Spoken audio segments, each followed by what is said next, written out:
You are all going to die tonight. Welcome to Watch Mojo, and today we're counting down our picks for the scary film series that haven't lost their touch. We'll only be considering franchises currently with 3 or more entries. We will, however, be allowing for those with some poor installments, so long as they didn't significantly impact brand appreciation. Now I see something red. Number 10. The Conjuring universe. It's hard to discuss 2010's horror without bringing up The Conjuring. Your name gives me dominion over you, demon. And I do know your name. You are Balak! The Defiler! The Profane! The Marquis of Snakes! The supernatural exploits of real-life paranormal investigators Ed and Lorraine Warren proved to be ripe for the cinematic treatment. The mainline Conjuring films continue to be some of the biggest in the genre, whereas the spin-offs have also found success. Annabelle, anyone? What do you need? Your soul. Granted, some side projects like The Curse of La Llorona and The Nun have underwhelmed, but that hasn't hurt box office performance whatsoever, with each release still netting hundreds of millions of dollars. When it comes to cinematic universes, both inside and outside the horror genre, few do it as well as The Conjuring. All the evil in here reminds me of all the good that's out there. Number 9. Friday the 13th franchise. You see, Jason was my son, and today is his birthday. We know what you're thinking. Friday the 13th definitely has more bad installments than good, by a fair margin in fact. But we'd argue that quality was never entirely the conceit of this summertime slasher series. You like that meat, slime bag?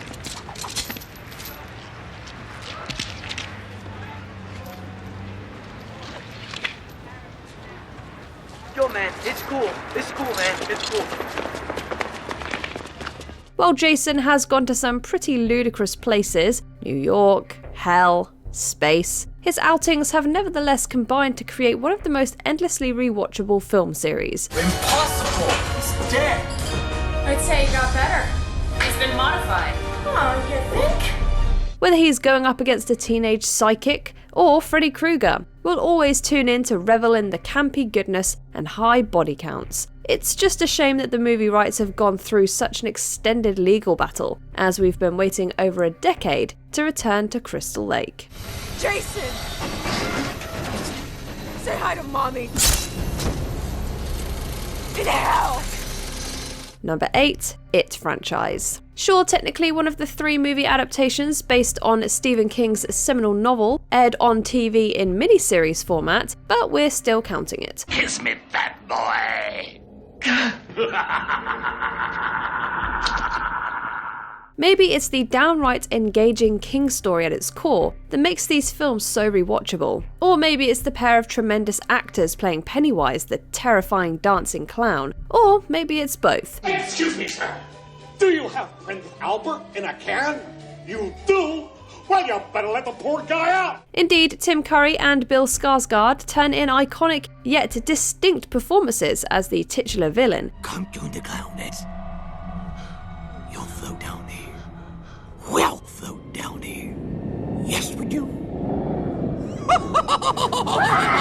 Sure, the first theatrical film from 2017 is leaps and bounds ahead of the other 2, but the average output is strong enough that we have full faith in the upcoming TV series Welcome to Derry. But you know what they say about Derry. No one who dies here ever really dies. Number 7. The Invisible Man franchise. I'll show you who I am and what I am.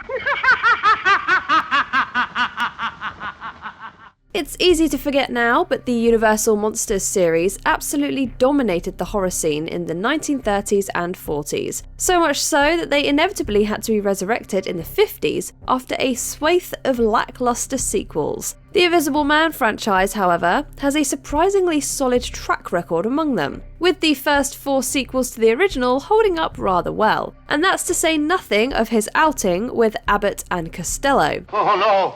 It's Tommy Nelson. Lou, he's here. I touched him. I think he touched you back. Sure, it might be easier on the production when your main antagonist doesn't appear on camera, but we have to give the series credit for evolving over time. The 2020 reimagining managed to bring the character into the modern day with smart writing and profound themes. There you are.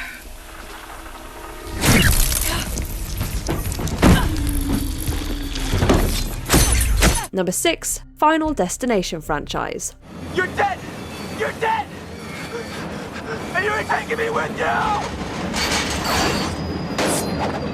No, these aren't horror classics by any stretch of the imagination. We don't go into a Final Destination movie looking for engaging stories, meaningful characterizations, or even the standard jump scare. No, we go into a Final Destination movie to marvel at the dourly creative Rube Goldbergian kill sequences. And at that, the series is very good. I just win. That's all I know how to do, Kevin.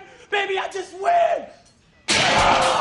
If there's a black sheep, however, 2009's The Final Destination is admittedly pretty bad. But then the franchise rebounded 2 years later with Final Destination 5, earning the franchise's strongest reviews and our renewed respect. Help me!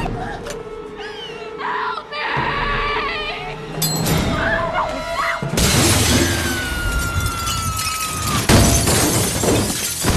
It's honestly been far too long since we've gotten another one of these, but you can be sure we'll be signing up again once death comes knocking. I'll see you soon.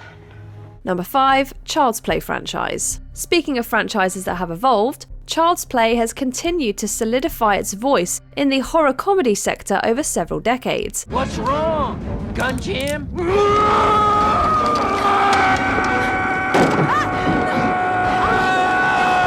While Chucky the Killer Doll was always a wise-cracking slasher, it wasn't until later sequels that the films tried to match his sense of humour throughout. So how did you end up like this? Well, it's a long story. It sure is. In fact, if it was a movie, it would take 3 or 4 sequels just to do it justice. Granted, it got a little unhinged for its own good there, but the series ultimately made a comeback in the 2010s thanks to the passionate effort from original creator Don Mancini. 25 years. Since then, a lot of families have come and gone. The Barclays, the Kincaids, the Tillys. There was of course a detour with the 2019 remake, which saw Chucky go the AI route, but even that was better than we feared it would be. This is for Tupac. Nowadays, Chucky can be found on TV, with his self-titled series paying homage to his storied legacy. Number 4. Candyman franchise. You are not content with the stories, so I was obliged to come. Candyman was one of the first mainstream horror franchises to tap into an underrepresented and thematically rich demographic. Indeed, this series at its best has done a tremendous job of ruminating on the Black experience and the nature of mythology as a whole. Our names will be written on 1,000 walls, our crimes told and retold by our faithful believers. If we're being honest, the franchise was kept from being as big as it should have been in the wake of a couple of lackluster sequels to the original. But the third entry, Day of the Dead, did admittedly go direct to video, so we can forgive its quality on those grounds. What really solidified the franchise though was the 2021 requel directed by Nia DaCosta. Much like The Invisible Man, that one wonderfully managed to update Candyman's mythos for the modern day. Number 3. Night of the Living Dead franchise. They're coming to get you, Barbara. George Romero was easily one of the finest horror directors of all time. After all, he essentially pioneered the modern concept of the zombie with the groundbreaking Night of the Living Dead in 1968. And while most people recognise the near-perfect quality of the next one, Dawn of the Dead, the rest of the franchise doesn't get the credit it deserves. Apparently he was in the military. Return a salute and see what he does. You want me to salute that pile of walking pus? 20 years after 1985's Day of the Dead, Romero returned to the series with Land of the Dead, another solid outing. Heck, 2007's Diary of the Dead is even a fun found footage movie, proving the franchise's versatility. This isn't a movie, Jason, it's real! I'm trying to distract him. Cut! Cut! Cut!